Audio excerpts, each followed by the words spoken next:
Shallallahu Alaihi Wasallam. Nah, terkait dengan tuntunan zikir dan doa, nanti kita bagi beberapa indikator. Yang pertama ini terkait dengan ayat-ayat untuk penawar sihir. Jadi ketika nanti Bapak Ibu, ketika ada saudara atau keluarga atau kita punya pasien kita itu cerita bahwa sakit yang yang dialami itu karena terkena sihir, terkena tenung, terkena guna-guna dan sebagainya, kita jangan langsung percaya kepadanya.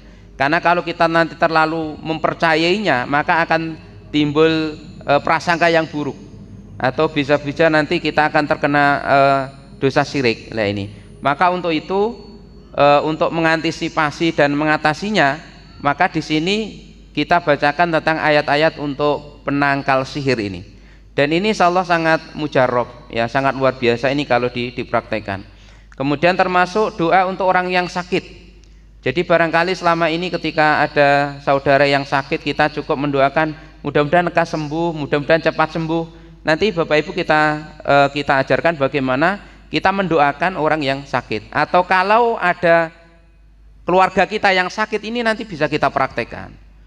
Kemudian termasuk doa untuk perlindungan biar kita aman dan selamat dari berbagai macam bahaya. Ini doa aman dan selamat ini kita buat di tahun 2020. Pada waktu itu terjadi apa, Pak? Pandemi Covid yang luar biasa itu. Jadi hampir setiap saat itu dengar apa, Bu?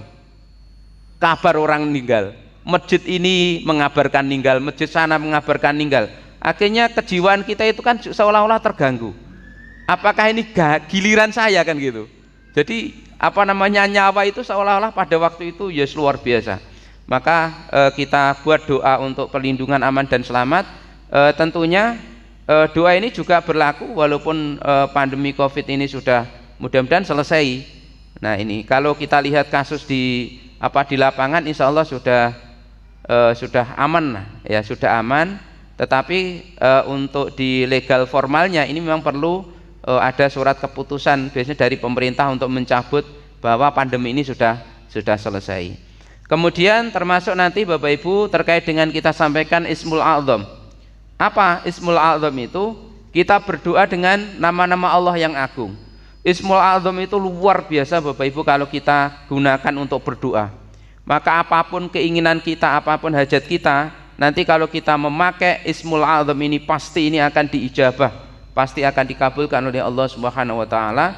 Dan yang terakhir nanti terkait dengan memelihara kesehatan dengan ruqyah sesuai yang diajarkan oleh Nabi Shallallahu alaihi wasallam.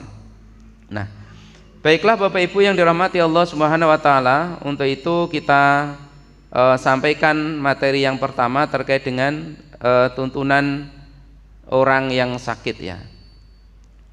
Nah, sakit menurut Kamus Besar Bahasa Indonesia adalah perasaan tidak nyaman di tubuh atau bagian tubuh karena menderita sesuatu, misalkan demam, sakit perut, dan sakit gigi ini. Jadi ketika Bapak Ibu mengalami demam, sakit gigi, atau sakit perut, maka ini sudah dikatakan kita itu sedang sakit. Nah, kalau menurut WHO itu Badan Kesehatan Dunia, ya, sakit adalah kondisi cacat atau kelainan yang disebabkan oleh gangguan penyakit, ya, emosional, intelektual, dan sosial.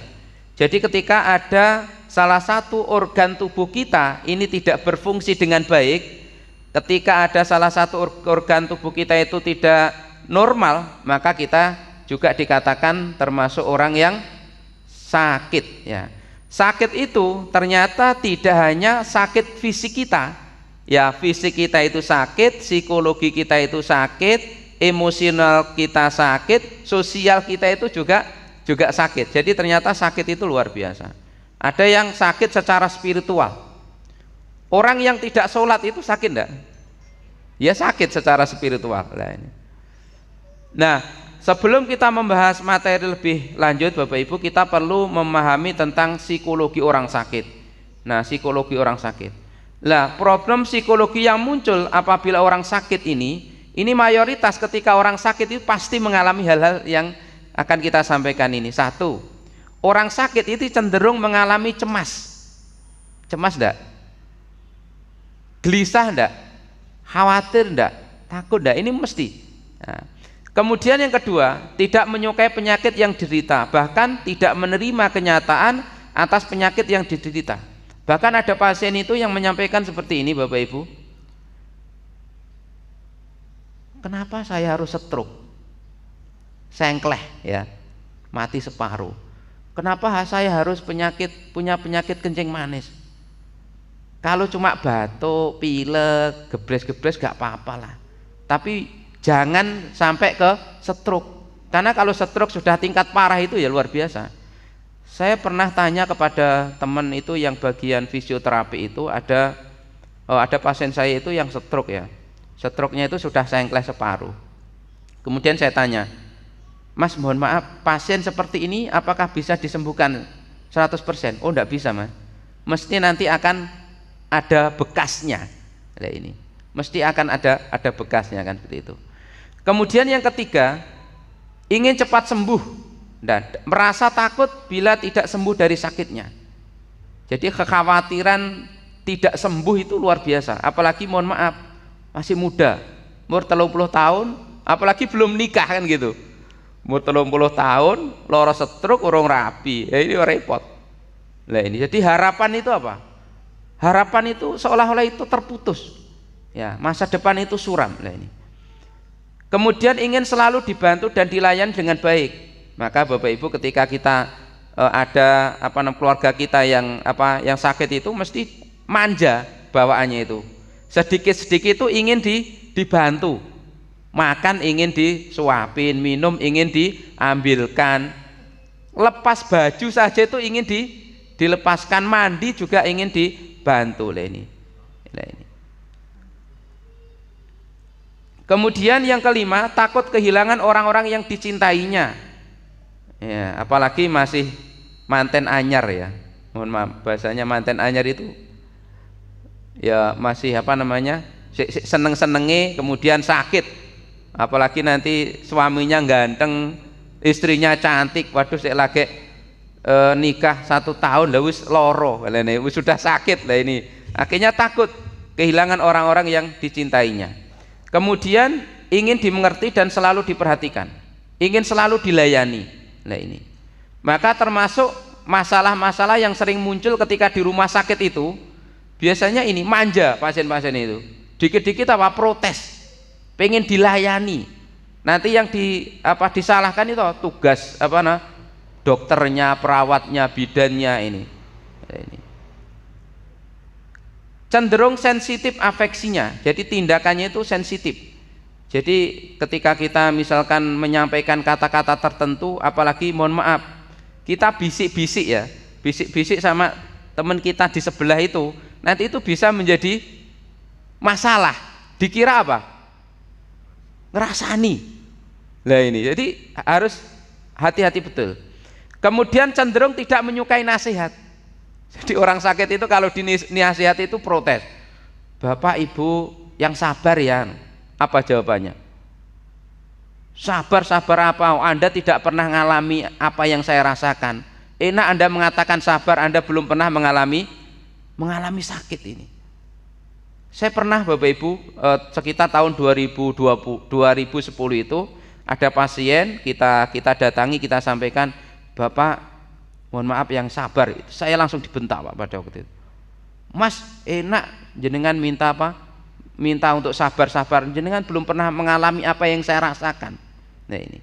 Oh jadi ternyata akhirnya kita bisa menyimpulkan, oh ternyata orang sakit itu juga sulit juga ya dinasihati. Tetapi di satu sisi kalau dia itu hatinya itu lembut, dia itu sudah menerima sakitnya, apapun yang kita sampaikan itu mesti diterima. Apalagi kita posisinya itu sebagai terapis, kita posisinya sebagai ustadz, kita posisinya sebagai kiai, kita posisinya sebagai tenaga medis rumah sakit. Misalkan kita menyampaikan sesuatu plek itu mesti dilakukan. Berarti istilahnya orang sakit itu baru bisa dinasihati ketika yang menasihati itu levelnya lebih tinggi daripada orang yang sakit itu. Tapi kalau levelnya itu sama Bapak Ibu, nanti mesti akan diprotes. Nah ini. Kemudian yang ke-9, ingin memperoleh perlakuan yang istimewa. Ini tadi sudah. Kemudian yang ke-10, apabila mengalami depresi yang berat, dalam kasus-kasus penyakit yang sulit disembuhkan akan mengalami kecenderungan bunuh diri. Maka kita sering menyampaikan pada keluarga pasien atau kepada orang-orang yang memiliki keluarga yang sakit itu, jangan sampai nanti di kamar itu ada benda-benda tajam, termasuk gunting, termasuk pisau. Nah itu nanti jangan didekatkan kepada orang-orang yang sakit, karena kalau nanti dia sudah depresi, sudah stres,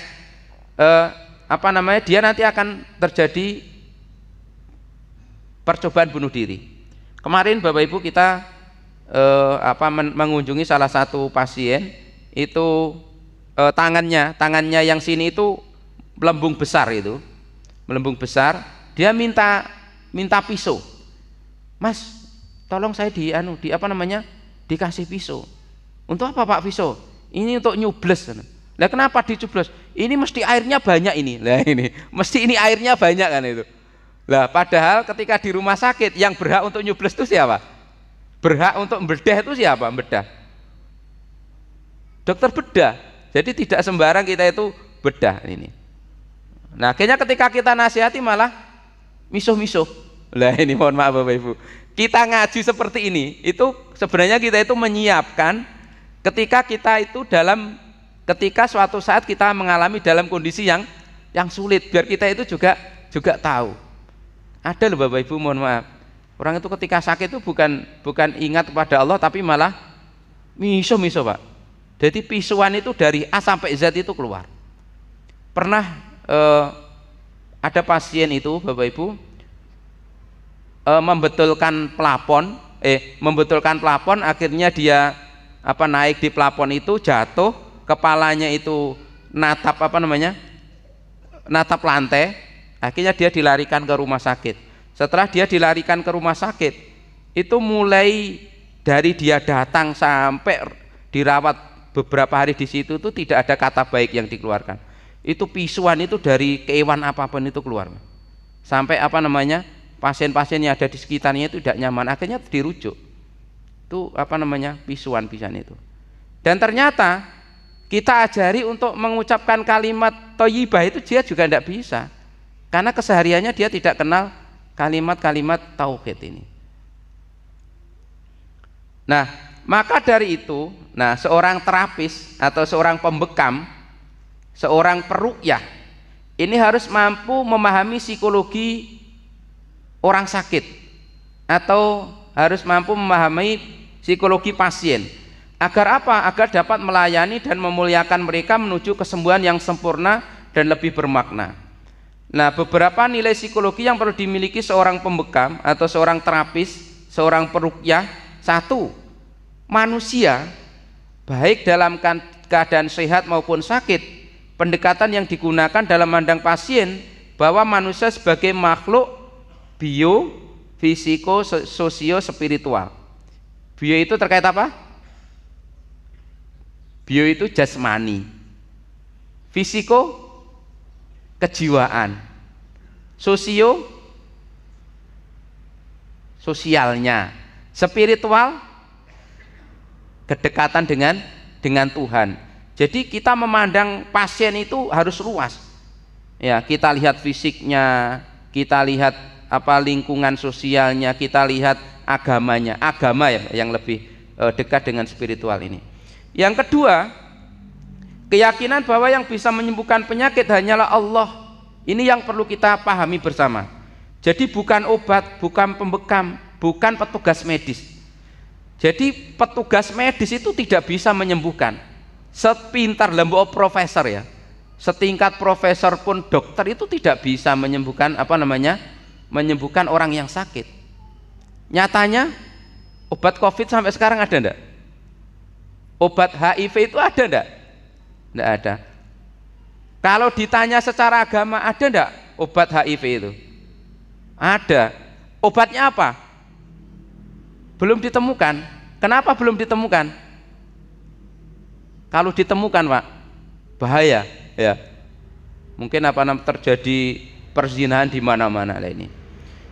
Kemudian yang ketiga, apabila seorang pembekam, seorang terapi mampu memahami psikologi orang sakit, maka seorang pembekam, seorang terapis akan mampu melayani pasien dengan layanan yang terbaik.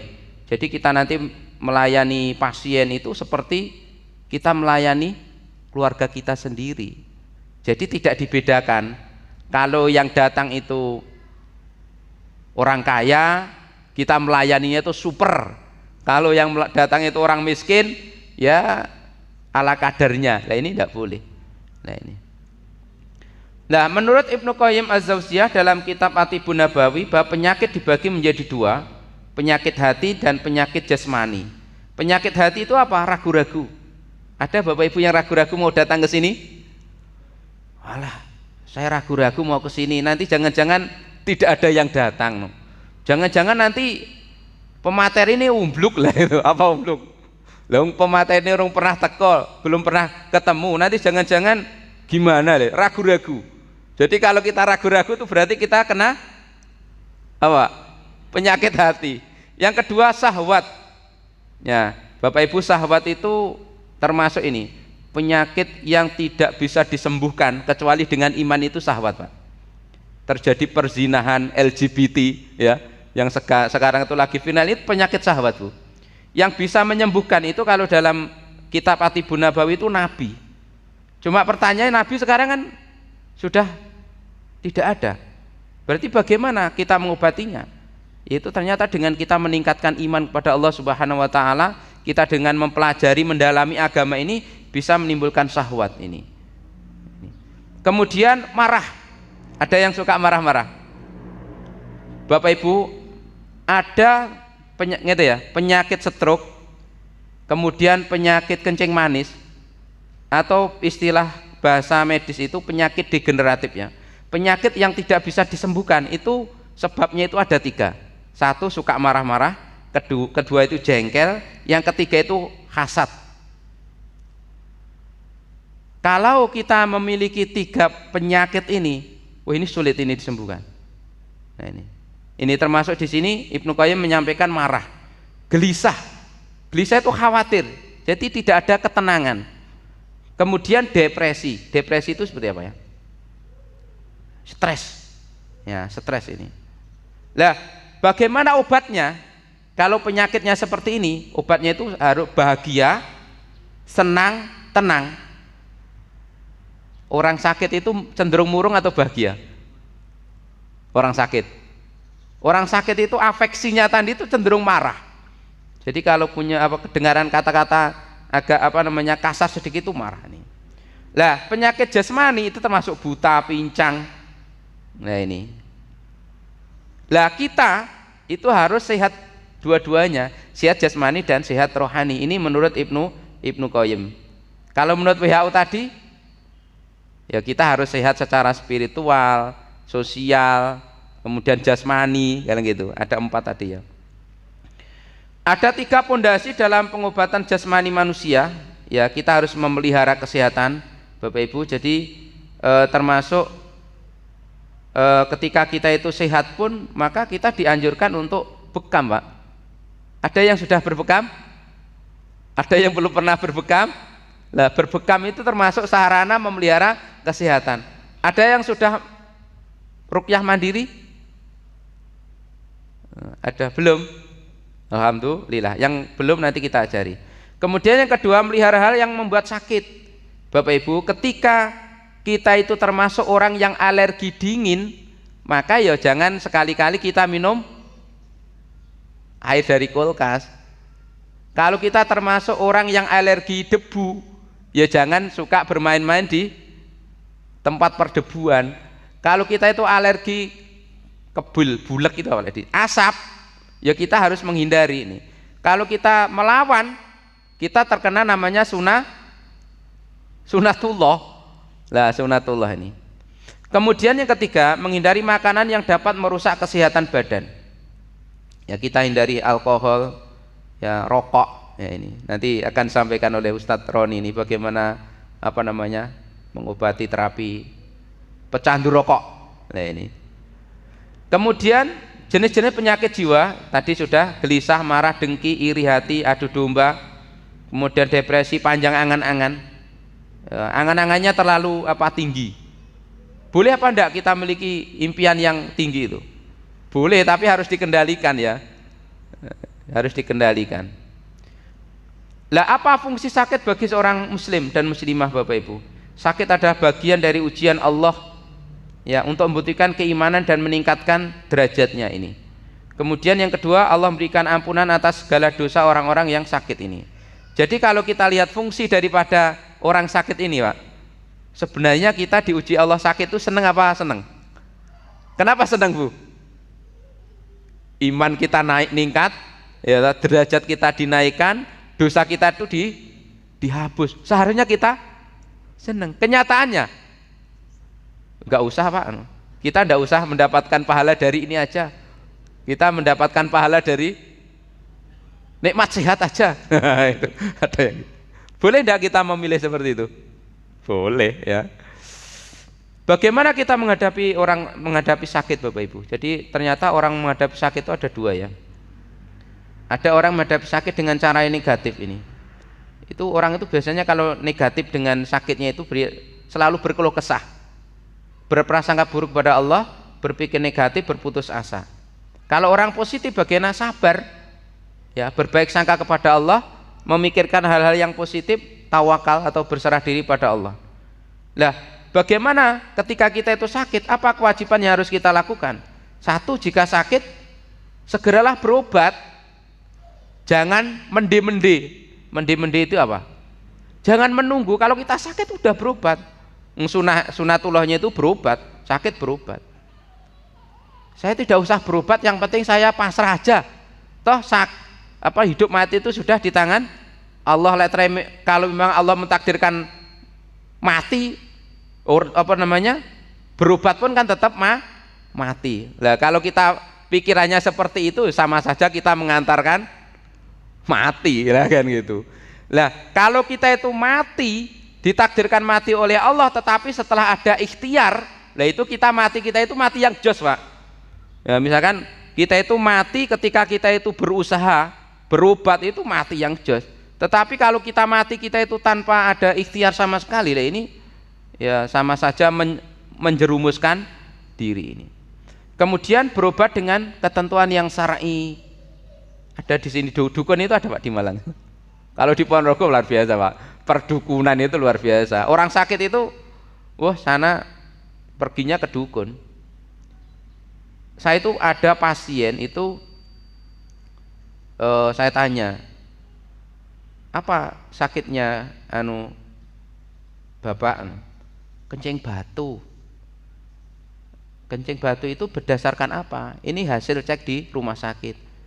Kemudian bagaimana saran dari rumah sakit? Disuruh operasi. Nah, kenapa tidak operasi? Biayanya mahal. Terus akhirnya dibawa pulang. Terus tetangga-tetangganya itu menyampaikan, oh jangan, itu dibawa ke dukun si Anda, nanti bayarnya 300.000, nanti batunya diambil kok. Sudah, akhirnya dia dibawa ke dukun itu tadi Bapak Ibu. Setelah dibawa ke tempat dukun, ternyata keluarganya tidak boleh ikut Pak. Jadi yang boleh masuk di ruang praktek dukunnya itu cuma pasiennya saja. Setelah dibawa ke ruang praktek itu, ternyata apa? Si dukun tadi itu membawa batu, ditaruh di kain itu, ditunjukkan ke pasien dan keluarganya. Bapak, Ibu, niki alhamdulillah batu pasiennya ini sudah saya ambil. Nah, terus akhirnya kan keluarganya kan mengucapkan terima kasih ya. Oh terima kasih sudah dibantu. Terus maharnya berapa? 300.000 saja. Lah setelah itu Bapak itu dibawa pulang, 1 minggu berikutnya kumat Pak. Kumat lagi. Setelah itu dibawa ke rumah sakit, dicek lagi. Batunya apa? Masih ada. Pertanyaannya, batu yang dibawa dukun itu batunya siapa? Batunya siapa? Lah batunya dukun sendiri. Akhirnya ujung-ujungnya apa? Tetap dibawa ke rumah sakit, dioperasi. Kemudian saya tanya, gimana Pak? Berarti saya ketipu Mas. Ya enggak apa-apa niat apa namanya? Niat infak ke dukun 300.000 Mas. Tapi jenengan kena dosa syirik itu saya gila itu. Peta 40 hari 40 malam sholatnya tidak diterima itu. Ini kalau bahasa apa ekstrimnya kan itu. Nah, Bapak Ibu, ini yang menurut saya penting ya. Ini apa namanya? Ketika kita itu sakit atau keluarga kita sakit, tetangga kita sakit itu pastikan diingatkan untuk senantiasa ibadah, Bapak Ibu. Karena ibadah itu termasuk terapi loh, Pak. Nah, ini. Termasuk apa? Bersuci.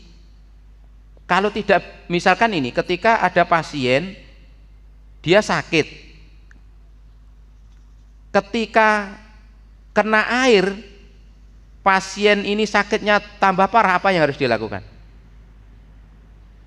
Misalkan syarat sholat itu kan harus berwudu.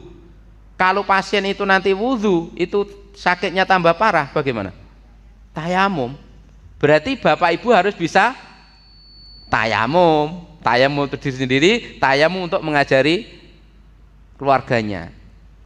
Kemudian yang kedua, termasuk sholat bagi orang sakit. Nah ini, sholat bagi orang sakit ini nanti silahkan materinya nanti akan dikasih ya. Nah, tata cara sholat orang sakit itu bisa dengan apa namanya ini, dengan berdiri. Ini kalau mampu. Kalau tidak mampu sholat dengan duduk. Kalau tidak bisa berduduk dengan berbaring. Kalau tidak bisa berbaring dengan apa Pak? Dengan isyarat. Sholat itu sampai ini Pak. Kalau tidak bisa berbaring dengan isyarat apa? Kedeping moto. Lek kedep moto tidak bisa apa? Disolatkan ya. Bahkan sampai itu Pak. Kalau kita itu sudah tidak bisa sholat sama sekali, disolatkan Pak. Berarti sholat itu menjadi wajib Pak. Ini. Nah, kemudian ini enggak tadi ya. Kemudian setelah itu Bapak Ibu, ini zikir ya. Nah, zikir ini bagian daripada ruqyah ini ya. Walaupun nanti ini tidak saya tulis ruqyah, ini materi tentang materi tentang ruqyah itu zikir ini. Zikir segala lafaz ucapan yang disukai umat dan membanyakkan bacanya untuk menghasilkan jalan mengingat dan mengenang akan Allah Subhanahu wa taala. Nah, bagaimana kedudukan tentang zikir ini Bapak Ibu? Orang yang beriman kepada Allah serta menginginkan kesempurnaan imannya tentu tidak lengah dan lalai dari berzikir kepadanya. Ia senantiasa teringat dan terkenang akan kebesaran Zat-Nya yang Maha Pengasih lagi Maha Penyayang. Adapun salah satu cara mengingat Allah adalah dengan berzikir. Zikir dapat mendekatkan diri kepada Allah serta mampu dijadikan sebagai penawar sakit bagi hati dan jiwa yang rusuh, jiwa yang gelisah, jiwa yang kalut, depresi. Ini zikir ini. Dengan zikir jiwa kita akan dipenuhi kekayaan batin yang berupa ketenangan dan ketentraman hati. Jadi kalau kita itu zikir berarti hati kita akan menjadi tentram, hati kita itu akan menjadi tenang, hidup kita itu akan bahagia. Kalau kita itu tenang, kalau kita itu bahagia, kalau kita itu senang, berarti kita akan sehat Pak. Badan kita itu sehat, jiwa kita itu sehat, sosial kita itu sehat, spiritual kita itu akan sehat. Nah, sehingga tidak ada tempat di hati kita bagi bisikan setan. Jadi kalau zikir kita itu kenceng kuat Pak, maka tidak ada kita itu diganggu setan. Jadi tidak ada sakit kena sihir, sakit kena gangguan ain, sakit kena gangguan setan, ditenung, diguna-guna. Jadi kalau penyakit-penyakit non medis yang seperti itu, kok zikir kita itu kuat? Nggak bisa Pak. Coba jenengan buka YouTube-nya Dokter Sagiran. Beliaunya dulu tidak percaya tentang apa namanya. Beliaunya kan dokter spesialis bedah Pak. Dia tidak percaya tentang sihir, tenung, guna-guna itu. Tapi ternyata Allah menunjukkan kepadanya itu pasiennya Pak. Setelah dioperasi itu isinya Pak, paku Pak. Paku itu luar biasa. kemudian dikembalikan lagi, pulang, pasien sakit lagi di rongsen, ada pakunya lagi, sampai kalau tidak salah itu 3 kali operasi itu pakunya masih terus. Pertanyaannya, paku-paku yang ada di tubuh kita itu dari mana, Pak? Terus lek di logika, piye carane nglebok nih? Lek nglebok nih kapan? Bisa kita akal sehat masuk dah, Pak. Gimana, Pak? Di perut kita ada paku. Pakunya banyak, tidak cuma satu. Bagaimana cara memasukkannya? Siapa yang melakukannya? Nah, ternyata dengan berjalannya itu beliau setelah dievaluasi, ini ternyata tidak cukup hanya dibedah. Dibedah, diambil, berarti harus dicari sumbernya. Sumbernya seperti apa? Nah, setelah itu dokternya ini dia waktu kontrol itu datang ke rumah pasien ini, Pak. Ketika datang ke rumah pasien itu luar biasa, Pak, dia di situ. Ternyata Pak diserang dukun. Jadi paku itu tahu-tahu apa? Jatuh di tempat apa namanya? Di dekatnya, Pak. Jadi seperti di film-film itu, Bu, paku itu. Atau mungkin dia mau menyerang apa dokter ini, tapi dokter ini alhamdulillah takutnya kan kuat, dikirnya kuat, akhirnya dia apa namanya, pasien ini akhirnya diruqyah, Pak. Diruqyah, setelah diruqyah pasien diajari untuk ruqyah mandiri, sembuh, Pak. Sampai sekarang sembuh. Coba nanti dicek di apa namanya, di YouTube ya, dokter Sagiran menangani sihir, atau nanti di situ ada ini. Jadi biar apa yang saya sampaikan itu bukan ya, bahasanya apa, Pak, omong kosong. Jadi ini ada, biar Bapak Ibu juga lebih yakin. Jadi kalau Bapak Ibu memiliki anak, Bapak Ibu memiliki keluarga yang menurut medis tidak bisa disembuhkan, apa, Pak, ruqyah, Pak, jangan ruqyah setiap hari. Apa namanya, nanti minuman yang akan diminum itu silahkan itu selalu dikuqyah, apa dibacakan ayat-ayat ruqyah itu, sembuh. Lah dalilnya ini, Pak, banyak. Quran Al-Baqarah 152, Al-Ahzab 41, Ali Imran 191, An-Nisa 103, Az-Zuhruf 36, Al-Mujadalah 19. Ini perintahnya Quran, kita disuruh zikir loh, banyaknya seperti ini ya. Bagaimana ada berzikir? Nah, tatkala ingin melakukan zikir, seseorang tidak harus berdiam diri di satu tempat kemudian membaca lafaz-lafaz zikir. Tetapi zikir dapat dilakukan dalam kondisi apapun. Kondisi berdiri kita boleh berzikir, kondisi duduk kita juga boleh berzikir, berbaring boleh berzikir. Yang tidak boleh berzikir di mana? Di kamar mandi. Di kamar mandi jangan boleh astagfirullahaladzim, astagfirullahaladzim, la ilaha illallah, la ilaha illallah, la ilaha. Di kamar mandi jangan.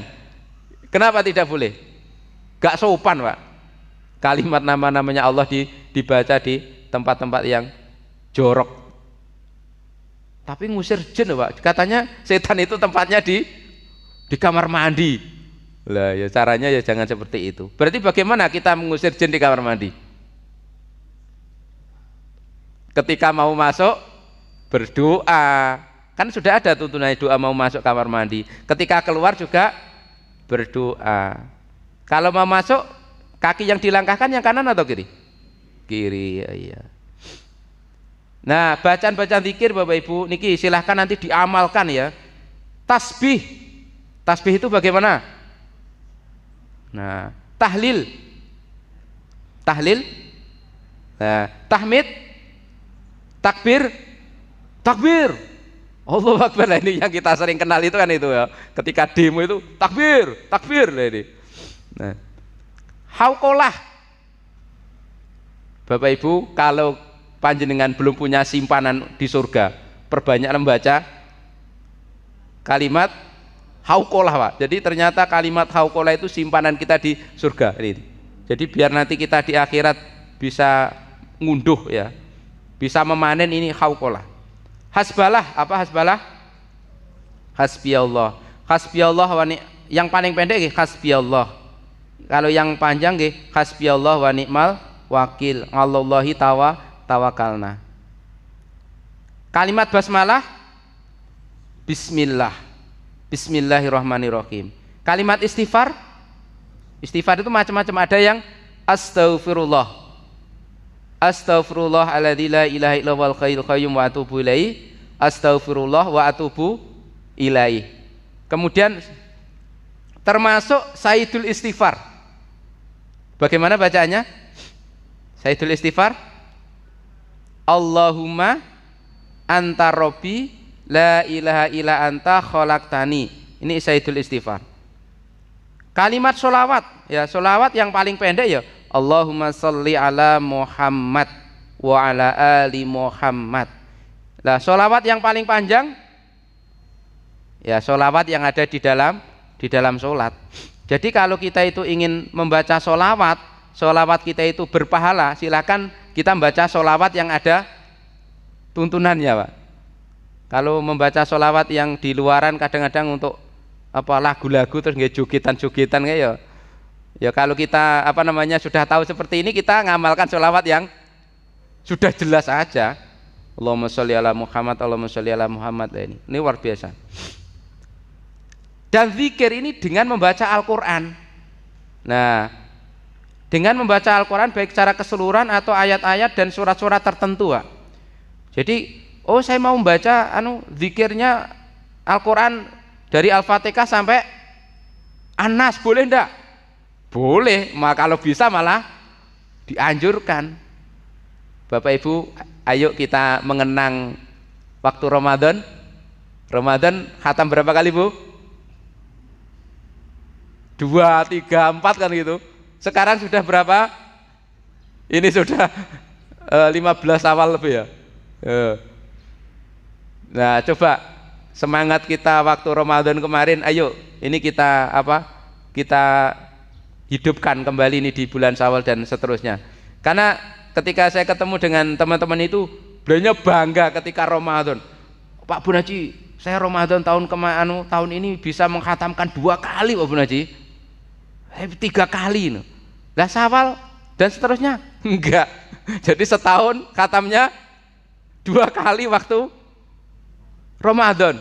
Nah ini ya minimal lah ya daripada tidak sama sekali. Nah ini atau ayat-ayat dan surat-surat tertentu Bapak Ibu. Nanti ini masuk yang di ayat ruqyah ya. Nah inilah yang zikir. Ini sudah ya, ini nanti dibaca sendiri.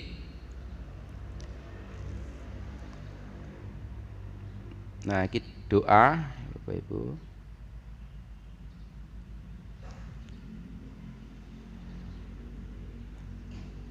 Nah tuntunan doa.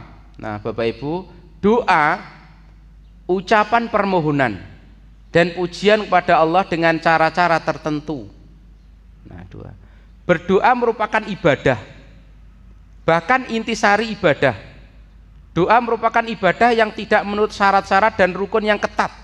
Jadi tidak terlalu suwaklek itu tidak. Berdoa dengan bahasa Indonesia boleh tidak? Berdoa dengan bahasa Jawa boleh tidak? Berdoa dengan bahasa Arab boleh saja. Jadi tidak terlalu saklek maksud saya itu. Berdoa itu harus bahasa Arab. Terus akhirnya karena kita tidak hafal, tidak berdoa. Kita doanya kapan? Ketika menjadi jamaah. Padahal imamnya membaca doanya untuk dirinya sendiri. Jadi doanya imam itu membaca doa untuk diri sendiri semua, diamini jamaah. Jadi sing dikabulne dungane sapa? Imamnya. Akhirnya jamaah lah. Aku berkali-kali ikut doa kok tidak pernah dapat berkahnya kan gitu. Lah akhirnya ini termasuk ini. Jadi kalau kita ngimami doa, ya silahkan doanya untuk semua ya, untuk semua semua yang hadir, jangan untuk dirinya sendiri kan itu. Kecuali untuk ngawalinya, karena diantara